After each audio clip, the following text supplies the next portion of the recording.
It's a cold morning, and hopefully the Mercedes is all going to work and the blower will be working, so we'll give it a test.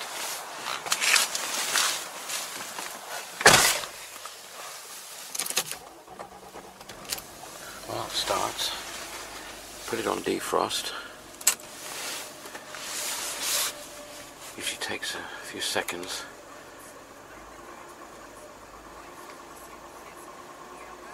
To start, because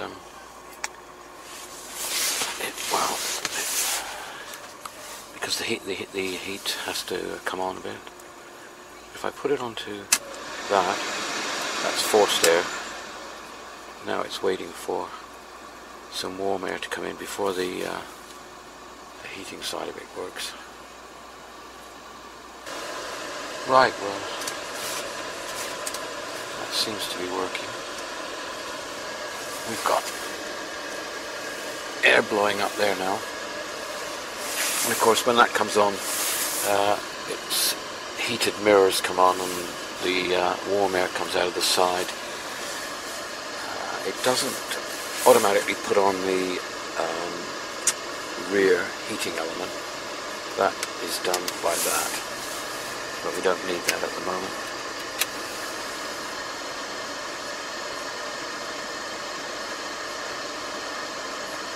Right, so I think we'll take it for a drive and see how it goes.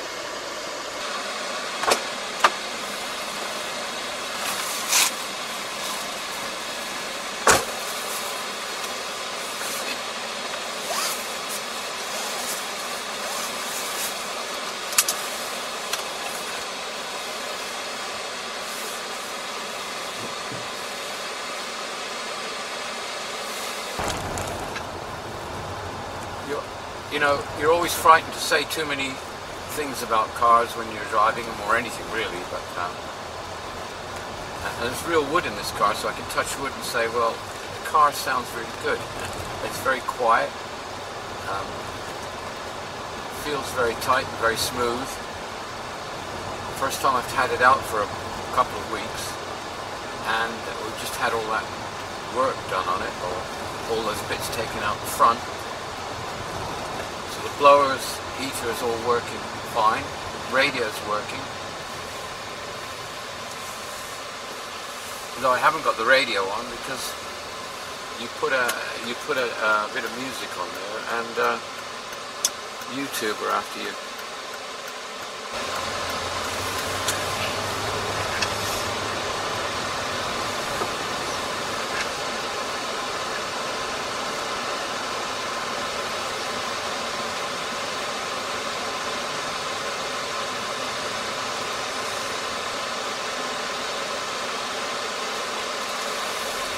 Well, the heater's working very well. In fact, it's quite warm in here, so just turn the temperature down a bit.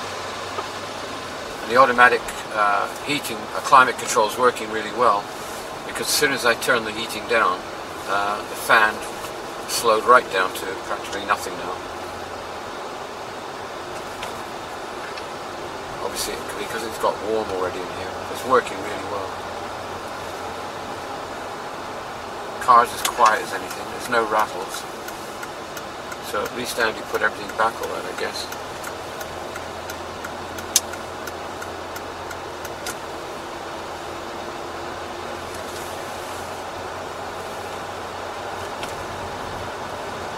I suppose one thing I could check is the cruise control.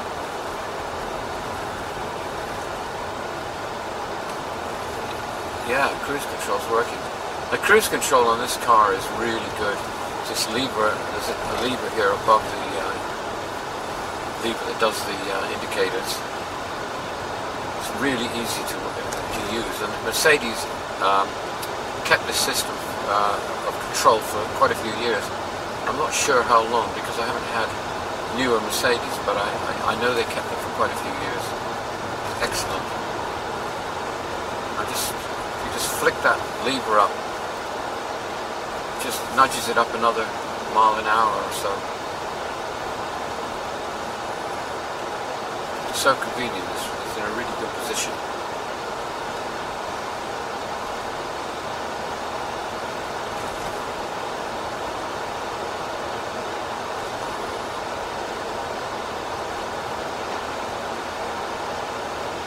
and I'm going to hold the lever up. So if you hold the lever up, the car just starts to accelerate, and then when you let it off, it stays at that speed.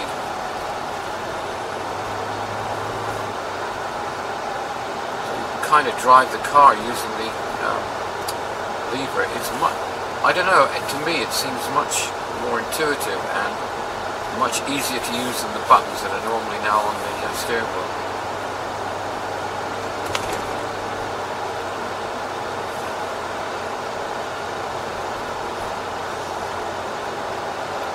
Well, the weather's cleared up a bit this morning.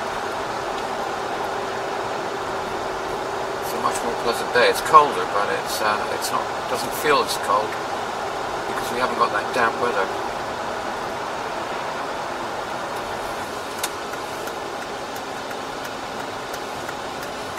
This car seems very smooth and good over bumps and everything. I think, well, I'm guessing, but I'm thinking that it's partly because the suspension on this car is a bit more robust than the standard one. Being the four-wheel drive, I think it's sort of beefed up a little bit. I know it's slightly different to the standard model.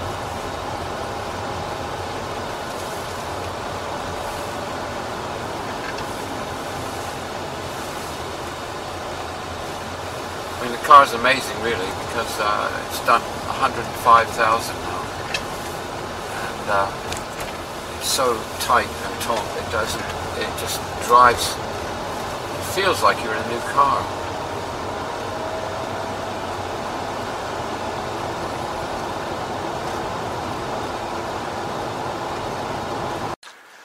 Well, it's early in the morning here now, and it's certainly not a nice day. It's really damp and it's just horrible. What's that going over there? The Volvo is on charge because the battery was going flat, and we can't get it started at the moment. So this is an ongoing problem that we're trying to resolve. The problem, in addition to it, is that poor old Ben, who is now running down the business, and he's really on his own over there. He's trying to come over and pick this car up on his truck and bring it in so he can plug it into a computer and, you know, try to work on it. We've got some ideas now that it's to do with the injectors, but unfortunately he's really up against it, so that's just sort of sitting there. I've got another issue which I'll come back to in a minute. The other issue today is that, well, it's not an issue really, is that the Dodge here is going for its annual MOT test, which is the Ministry of Transport test.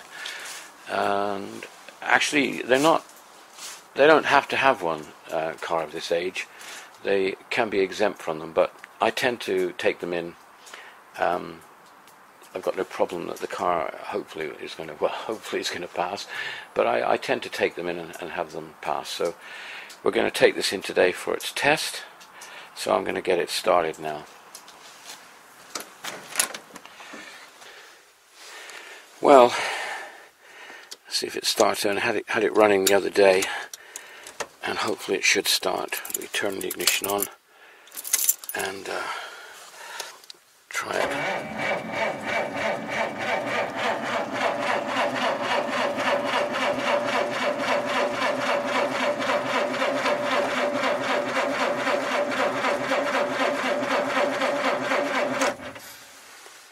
Well, we've got a damp issue, I guess. It was actually running fine yesterday. I got it going, but I'm probably going to end up flooding it.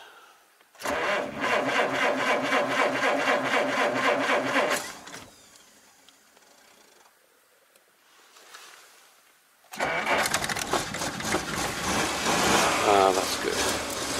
Basically, it always appears to be that the fuel drains away from this car, and as soon as you, obviously it's got a mechanical pump, so you're churning the car over with a 6-volt battery, a very heavy engine, and you're turning it over to get some fuel up to the up into the engine there. And when the fuel finally hits the spark plugs, I guess, it fires up fairly easily. That's usually been the case all the years that I've had the car. Anyway, we'll put the lights on. Okay, that's main beam, and sorry, that's main beam, that's dipped. So we'll take this car out.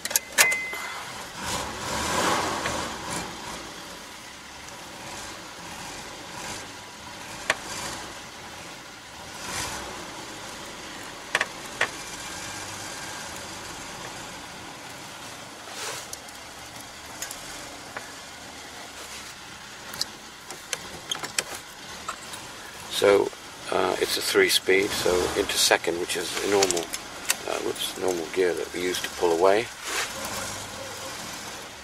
Just trying to be a bit gentle on this wet grass here, because I can't go the other way because of the Volvo's in the way. So we're going to go around here on this wet grass, which is not ideal on a day like this.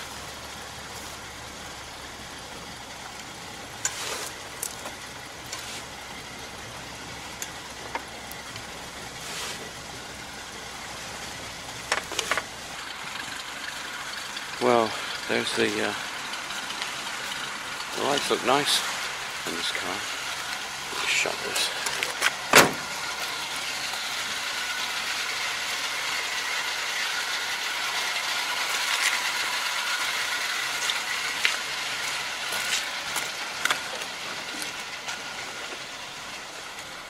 Right, well, I just stopped the filming there for a second because there was actually, I could smell burning, and there was suddenly smoke coming out of the, effectively out of the radio. Now, we did some work on the fuses here a week or so ago, and obviously there's something amiss, so I've turned the engine off, obviously the ignition off, got the bonnet up. Now the smoke's disappeared, and obviously it's stopping. So I'm not too sure what that is, but we'll have a word with Tom, who was working on it, and see what he thinks. But we'll get the to get this radio disconnected, I think, now, and hopefully that will at least isolate the problem. But a little bit of a panic here, really.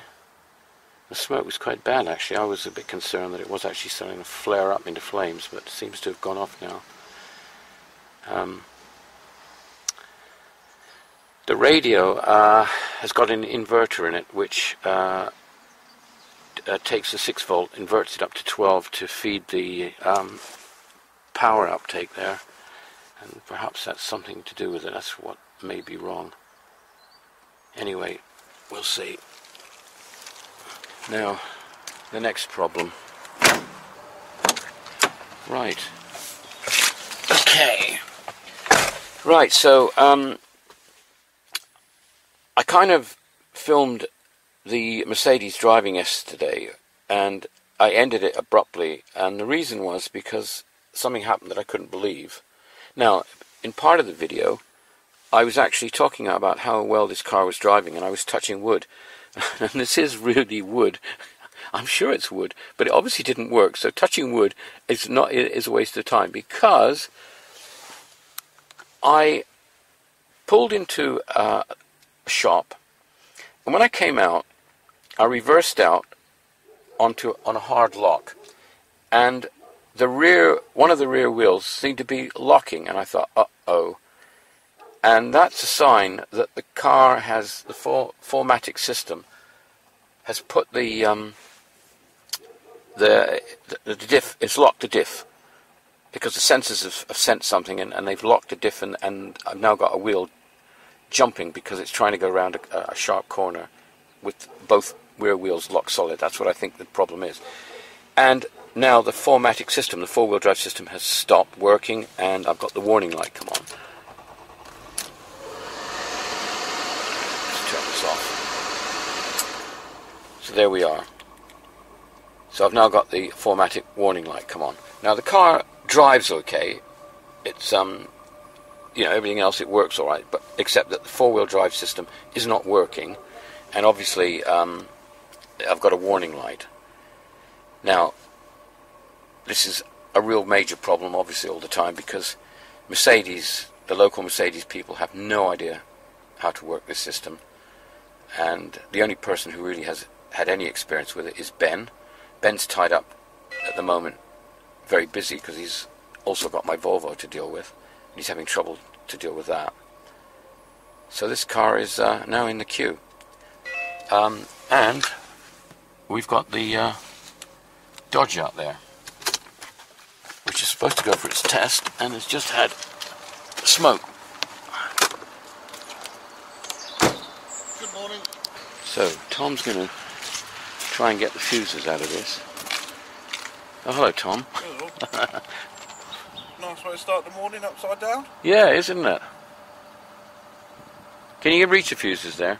Yeah, I've got 3 out. All right. I'm just checking for another one, because I think he said there was one more. I'm not 100% sure if he changed one I'd already looked at before. I mean, the only issue, as I say, is the only thing, when we had it running yesterday, we didn't have the lights on, did we? No. And that's the only difference I can think. I just realised I had the lights on, so whether that's got anything to do with it. Them 3 fuses are out, I reckon we give it a go. Well, should we start it up then? Yeah. All right. I'll start it up without the lights first of all, see what happens. When the smoke was serious, I mean, it was, well, you can still smell it, can't you? Just worries me that it wasn't happening the other day. That's of course it, if it will start, so ignition on.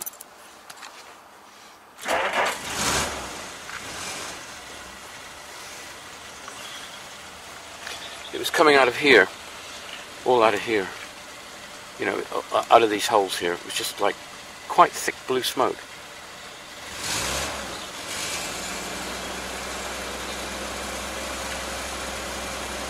Was it running for long?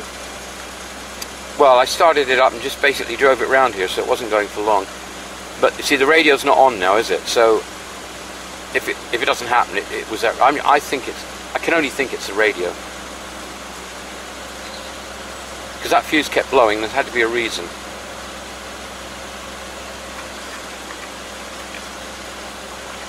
Doesn't seem to be anything now, is there? Certainly can't smell anything. Right, should I put the lights on? Yeah.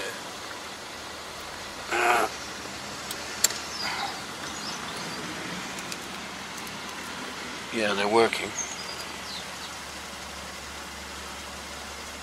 I could see if it was the lights, it'd probably blown the actual fuse for the lights. That's what I would have thought. I'm not even sure like if there is a fuse though. I'm not even sure if there is, because there's hardly any fuses on these. Yeah. There's just inline, whatever they call them, breakers or whatever they are.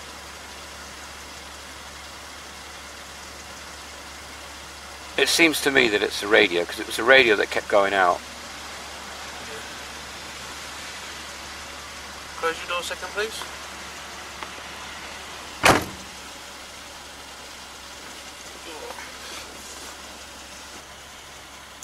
Well, it doesn't seem to be. I can't smell anything or see anything now. Pardon? I can't smell or see No, anything. no. I couldn't already smell. The only smell that you can is what was already there. It's not any worse. Yeah. And there's no smoke. I think it's the radio. What was that? 25 and 7.5, so not big fuses.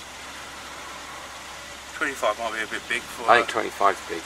Yeah. Yeah, it seems big to me. But that, I think the 25 was running all the cigarette lighters and things as well. So I mean, I'm guessing that probably Andy could take it out and see where the problem was, because he could see where it was on fire or whatever. take it out, strip down the radio. Yeah. We've got one for pet spares, haven't we? I mean, I'm just going to do without that radio at the moment. Just forget it. I mean, if the rest of the car works with that, it's not important. No. To be honest with you. Just forget all of that. So your heater fans won't work now, will they? Oh, you've got it wired up. I wonder if that had something to do with it. Whether it was drawing too much. Looks it's still on the same power line. Exactly the same as it was before, I just moved the position of it. Right, so why would it not be working now then? Because that was running on the same fuses I was taking out. So I've taken all the fuses I could see out. One of them was running this, one of them was running the CD player, another one was miscellaneous, I'm not sure where it's going. But it was the new wiring. Right. But if we... Is it possible to put that one back on? The blower one?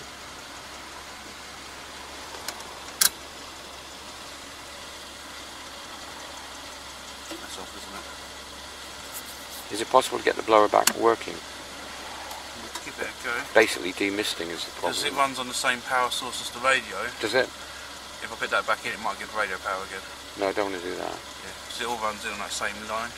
Oh, right. So, yeah, but what I'm getting at is if it's on the same line, was it like that before? Because the only thing I've done was take the switch from there. Yeah, okay, so you haven't changed anything. So, no. so it was drawing, that line was drawing the radio and the radio, the fan, and the cigarette lighter. Which is probably why it had the 25 in it, if you had all three going. Yeah, well, maybe that was part of the problem. So if one thing's on and it's misbehaving, yeah, then it's still got to get through that 25. Yeah. So you should have 3 separate lines coming through. So what we need is, we need it rewired, really. Alright. We're not on fire now. No, I don't think that's... No, it seems to be okay now. Let's turn the lights off. I'll move it back. The digger. Eh? The digger. Yeah, he asked me if it was right to park there. I said, yeah, we've got no clamping here at the moment. Right. Car park charge, actually make a lot of money. Sorry? Car parking charge, yeah. So the lights are all working. So can you tell me if the stop lights are all working? The 3 stop lights. Yeah. Left one? No. No? No. Ah. Right What? one? They're not, neither of them are working. Are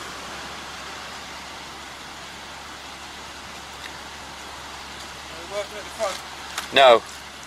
No, they're not working. I can see this isn't working. So that means that this power somewhere is involved with it as well. It's not working at all.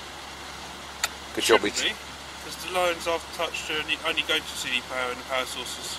That should still be the original. No, don't forget this is aftermarket. Oh, was it? Yeah, they didn't have indicators on it when it was new. Right. This is an aftermarket. So wherever he took the power off when they fitted this, Ben fitted this about 10 years ago. Yeah. Probably took the power off the same source that you've got there. So what this needs to be is well, I'm going to have to cancel that MOT then. Because unless Andy can come down and do this this morning, well, he won't be able to.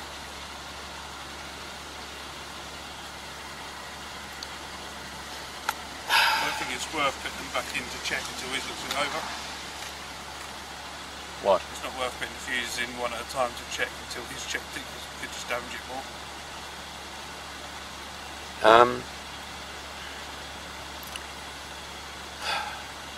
What were the other ones? Is there one that just runs the radio? There isn't, is there? It runs other things as well. I'll follow the lines, I'll tell you. Still running, by the way. Right.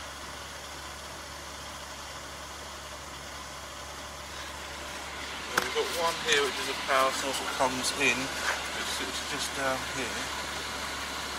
We've got one up there which is the radio. So I haven't got one which goes into the radio I've taken out, just the radio. Yeah, that's the one to take out. That was only a 7.5.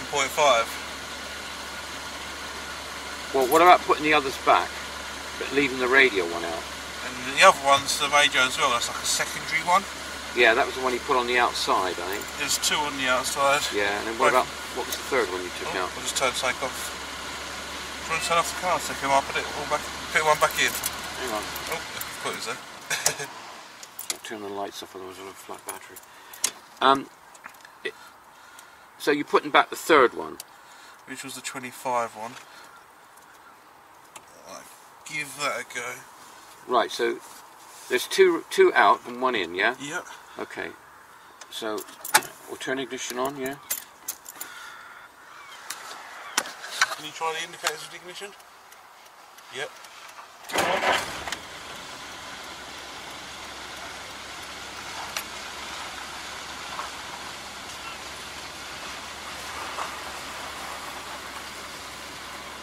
Right. Am I imagining it, or can I smell burning? Maybe I'm imagining it. On yet. No, okay. I've got the indicator on, but I don't know whether it's working. I'll just have a look.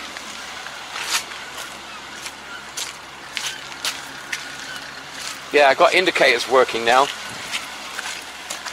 Indicators seem to be working.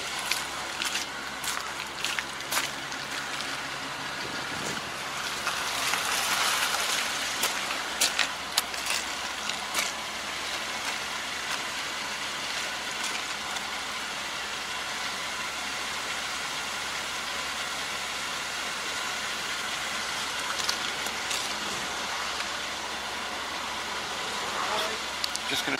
Hi. Hi. You're all right for this morning, then? All right. Yes. Yes. Right. Tom's here. We're just I'll talk to you about the road. Yeah. In general, in a short while. I just want to sort these. Yeah, when you need him today, don't you? Just me today, isn't it? Is it just you? Yeah. Yeah. Oh. Apparently so. That's all we needed. Tom said he needed to move. Oh, okay. At the moment, we're trying to sort out other problems. Oh, really? More pressing problems, yeah. Why, isn't it? Must be the radio. Yeah, that's what I think. It's the radio, yeah. Okay. Right. Yeah, we'll talk about the road in a minute when I... So, you got indicators at the front, yeah? Got lights on, haven't we? No, hang on. Right indicator. Brake light. Yep. Left indicator. Right indicator. Hang on a minute, that's right, isn't it? Yep. Now, is that left? Yep. Right, what about the front? Your lights are on. Left indicator. Right indicator. Yeah, it's all working, isn't it? Yeah. Okay. So basically it's the radio. Yeah. But that's not a problem. Not really, because I can live without that. Basically the car's working. I can get it MOT'd. Right, okay, I'll put it back out of the way and... Get yourself ready. Yeah. I'm going to talk to them now about the road, I think. Right, well, it's all happening here this morning. So, the Dodge, I've spoken to Andy, the electrician, and he's going to come up and have a look at it tomorrow. But we've taken the fuse, the two fuses out that control the radio and the charging point, but we've put a fuse back that controls the indicators. So all the controls, the lights, I mean, and the indicators are working on this car now. Actually, what we'll do is we'll put the hazard lights on and go and have a look.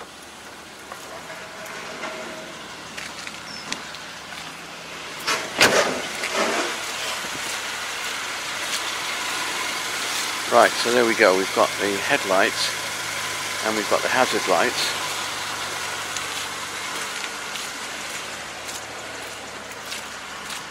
And same at the back. We've got lights and hazards. So that seems to be okay.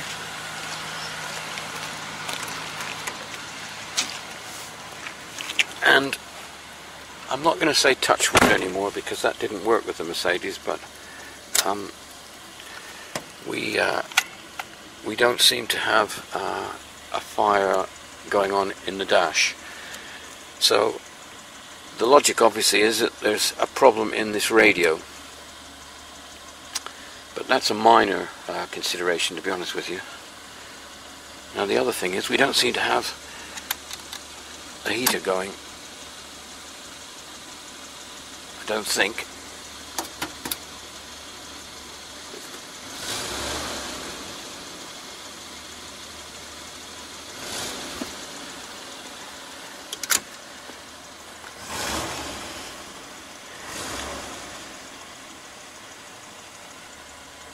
Right, well, we'll let this tick over for a minute, just to make sure that there is no fire hazard. And as far as the Mercedes is concerned, it drives really nice, but the 4MATIC's stopped. There are obviously a number of immediate issues that we think it could be, but it's something that Ben's going to have to get at as soon as he can fix the Volvo. There's my fire extinguisher, which I had ready in case there was a problem with the Dodge.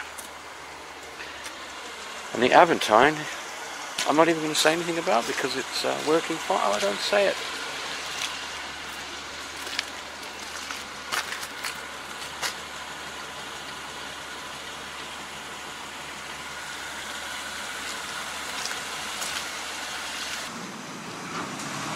Right, oh, it's a noisy vehicle.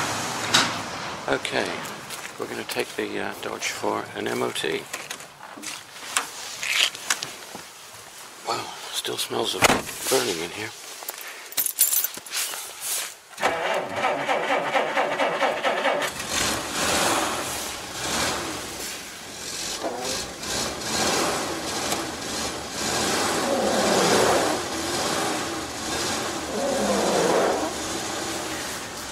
Sad old wipers, aren't they, really?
Right, well, that was good because the little girl passed her test.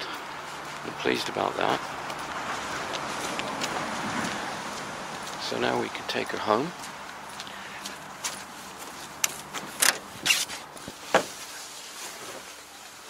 This is a nice garage here.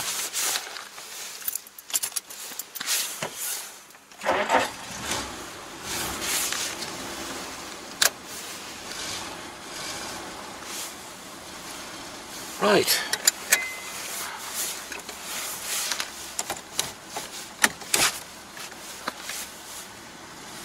Here we go.